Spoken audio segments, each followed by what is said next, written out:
Hey, I was just testing a really thick ground knife that I made.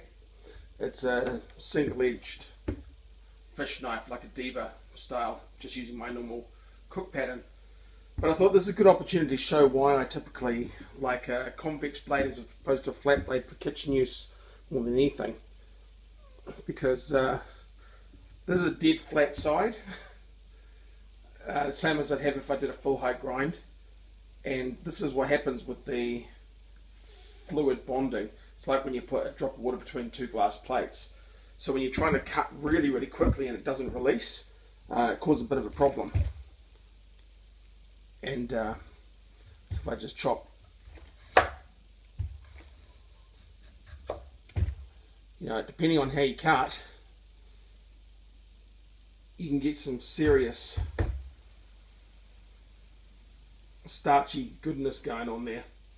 And you can see that's really adhered to it just because it's two flat surfaces, perfectly flat. And of course, even if you have just the slightest convex, it allows that to release when you're cutting really quickly up and down. And I was doing some stuff the other day testing with the other knife, and it's so flat that when you're trying to cut quickly, quite often it wants to lift the food up. But yeah, so this is a single-edged one that I'm experimenting with. So completely flat one side. And quite a thick grind for a kitchen knife, but it's for fish. I want to see how it goes.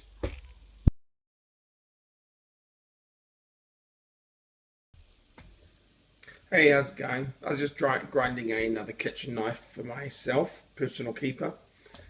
And I thought I'd use it to take advantage to talk about relative performance and things, and people's expectations on grinds. Because we're just talking about something on the forum, and I was, when you're saying, I've got a 15-degree bevel on my knife, etc. And I was saying, a lot of those things don't really hint at the performance directly unless you know the cross section. So when you say it's a 15-degree edge, or for how long is it a 15-degree edge? Does it go to 10th thou at 15 degrees, or does it go to 8th thou? A lot of these things have a big difference when you're cutting. And then, some people call a micro bevel is what I'd call a bevel, for example. And a micro bevel typically is one where you almost can't see it. You really can't see it with the human eye. You've got to get a microscope to make it easy. So it's a lot of different things, but everyone considers things differently. So what I consider a lean slicer might not be what someone else considers a lean slicer. And that's where discussing the actual specifics or as good approximations is very helpful. And this is one of my favorite knives. It's one of those ones a lot of people I know think it's not very comfortable, and I agree that in hard cutting, bushcraft type use and things, this is not a comfortable handle, but I really like it for the types of utility uses I do. And this has got a thinner grind, much thinner. You can barely see in here what was left of the original hollow grind. It's a good perspective. These two are ground pretty much the same way, and flat up there with just a tiny bit of the hollow left, which shows you how much it was able to be thinned down because that bevel's quite thick up there. And so I thought I'd pick a relative value, 17 thou, which is a little bit under what most production factory knives would put a bevel on.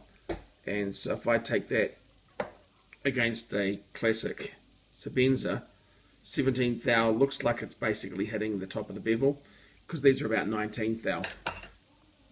And so I wanted to show what I think is a fairly durable lean grind is this one here.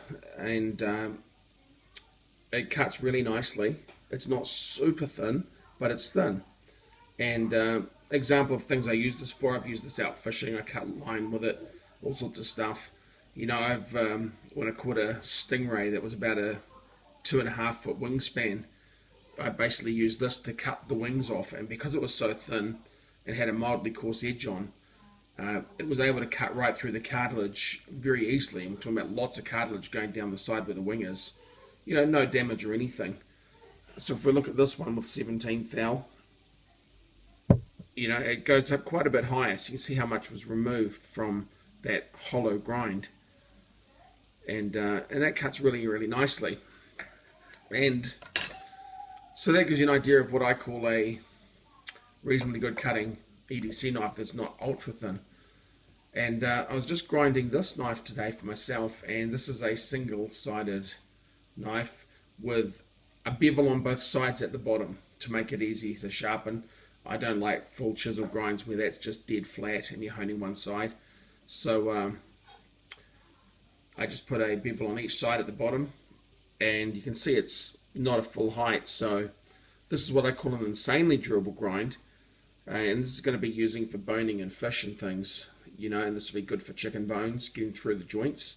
It's quite stiff and durable. In fact, this is really heavy duty. So, but again, when I say this is really heavy duty, let's look at the 17th thou point.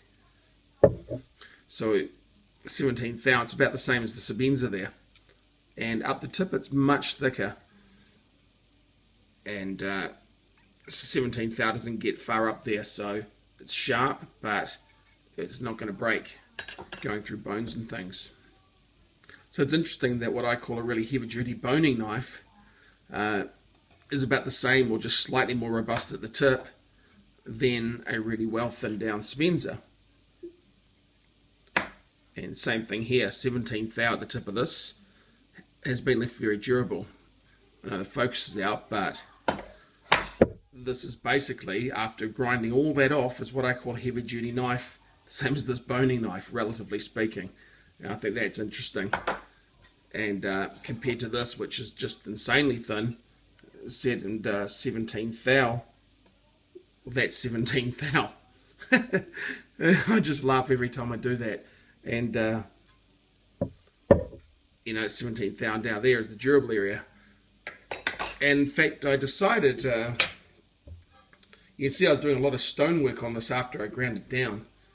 I just wanted to see how it looked. I mean, look at that. Can you see the blade there? That's quite that's a good aspect of how thin it is. There's the tip there, you can see it on the shadow. That's pretty funny. And if I grab it there, so you can see the flex. Now, I've decided to actually gift this to Cliff.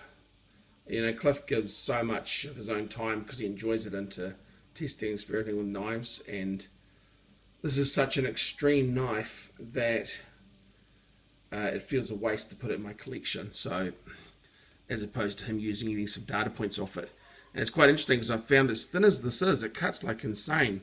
But I find it really hard to sharpen because it's so flexible up here that just pushing on it like that, I'm flexing the edge. Even though it's got the rigidity to back it up. So I'm guessing when I'm running on a stone, even with really light force, it's flexing away from the stone. And it'll pop hairs, but it's just not as sharp as thicker knives that I've got. Thicker knives, I find I can just make it pop hairs without even trying. This one is cutting through geometry, but not because the edge is actually super sharp. So I'll be interested to see what he does with this. So I'll handle it, of course, and see where it goes. But yeah, look at that. It's just thin.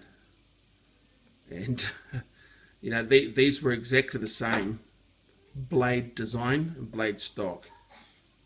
So, you know, look at that, side by side, the shadow. So I hope Cliff can make use of this and that it won't break.